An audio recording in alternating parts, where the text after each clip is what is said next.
Ubuyda namlıq əsərdə Chaogayni zati kim qəsildi?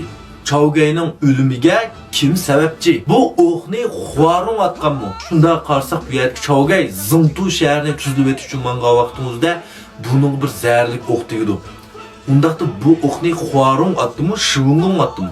Navad Shivungongning atqını aniq bolsa, undaqda bu oq əslində zəhərlik oqmidi yoki keyin selinganmi bu zəhər? Əslində zəhərlik olsa, nima uchun zəhər oq tekkanda bayqalmay, oqni tatqanda bayqıldı? Undaqda bu zəhərni Linchung qo'shgan bo'lishi mumkinmi? Yo'q, bu oqni shu Shivungong atdi. Bu degan bir normal o'lim jang o'lganki oq tegib o'ladi desak, unda bo'lsa bu yerda Chaogay o'lib ketishning oldida vasiyat qoldirgan vaqtning o'zida bu aniqlam mening qisosimni kim olsa şu atamanlık o'rniga chiqsin degandi.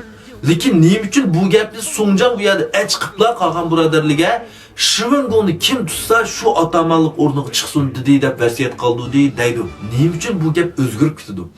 Chaogayning o'limi bilan Songjangning aloqasi bormi yo'q? Zodi buni kim qasildi Chaogayni? Unda bu yerda Chaogay o'lib ketgandan keyin Songjang nima uchun darhol qisos olish yo'liga mangmay oldi bilan Xibeylik boztulpar Lu Jinyeni Liangshan taqi ap chiqdi. Buni ap chiqqandan keyin nima uchun cho'ng atamanlik o'rnini oldi bilan Lu Jinyega o'tinib bermoqchi bo'ldi? Mush mazmunlar qiziqadigan do'stlar, ostidagi xaytunjida degan ulanmadan bir ko'y 3 moq setib olsanglar, mush Chaogayning sirliq o'limi, buni kim qasildi, Lu Jinyi nima uchun taqqa chiqdi degan mush mazmunni 20 minutlik va boshqa zopindak 3-4 minutlik mazmun emas.